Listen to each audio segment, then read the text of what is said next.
Rajamahendravaram rural పరిధిలోని కోలమూరు ప్రాంతంలో 170వ అన్నా క్యాంటీన్ను ఎంపీ దగ్గుబాటి పురంధేశ్వరి ప్రారంభించారు.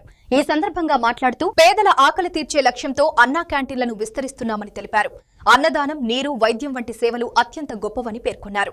నందమూరి తారక రామారావు ప్రారంభించిన బియ్యం పథకాన్ని గుర్తు చేసుకుంటూ ముఖ్యమంత్రి చంద్రబాబు నాయుడు ఆధ్వర్యంలో 5K భోజనం అందిస్తున్న అన్నా క్యాంటీన్ల ప్రాముఖ్యతను వివరించారు.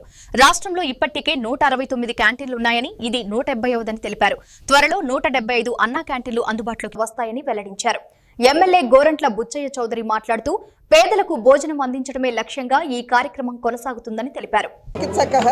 త్రయస్తే స్వర్గమాయాంతి వినా యజ్ఞేన భారత అని చెప్పి మన పెద్దలు చెప్పారు.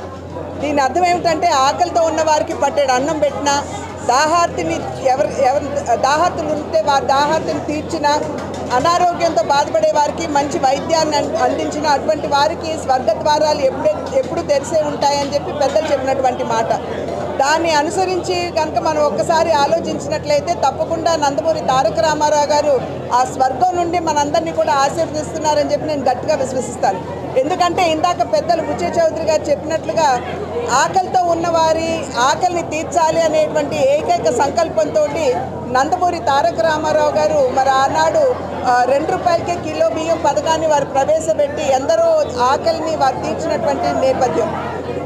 అదే రకంగా వారు సమాజంలో ఉన్నటువంటి బడుగు బలహీన వర్గాల వారికి న్యాయం చేయాలి అని చెప్పి నిరంతరం వారు సంకల్పించినటువంటి నేపథ్యం.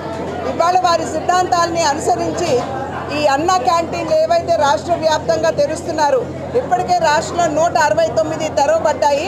ఇది 170వది. ఇందాక బుచ్చయ్య చౌదరి గారు చెప్పినట్లుగా ఇంకో 2, 3 ఇక్కడ తెరుస్తారు కాబట్టి 275 చేరేటువంటి అవకాశం ఖచ్చితంగా మనకున్నది. తెలుగుదేశం పార్టీ ఏదైతే సిద్ధాంతాలని పునాది చేసుకుని ఇప్పటి వరకు తన ప్రస్థానాన్ని సాగించిందో అదేవిధంగా ఇంకా ముందుకు సాగుతూ అందరికీ కూడా సంక్షేమాన్ని అందించే దిశగా ఖచ్చితంగా పయనిస్తుంది. మరి భారతీయ జనతా పార్టీ మా నాయకుడైనటువంటి నరేంద్ర మోడీ గారు కూడా బడుగు బలహీన వర్గాల వారికి, సమాజంలో ఉన్నటువంటి పేదలకి, మహిళలకి, యువతకి, రైతులకి న్యాయం చేయాలి అనేటువంటి సంకల్పంతో ముందుకు వెళ్తున్నటువంటి నేపథ్యం. వారు సబ్కే సాత్ సబ్కా వికాస్ అని అన్నట్లయితే తెలుగుదేశం పార్టీ సమాజమే దేవాలయం, పేదవాడే దేవుడు అనేటువంటి సిద్ధాంతంతో ముందుకు వెళ్తున్నాయి. కనుక ఈ 2 పార్టీలకి సంబంధించినటువంటి సిద్ధాంతాలు ఒకే రకంగా ఉన్నటువంటి సందర్భంలోనే అద్భుతంగా ఈ 2 పార్టీలు ఒకరికొకరు సహకరించుకుంటూ ముందుకు వెళ్తున్నటువంటి నేపథ్యం.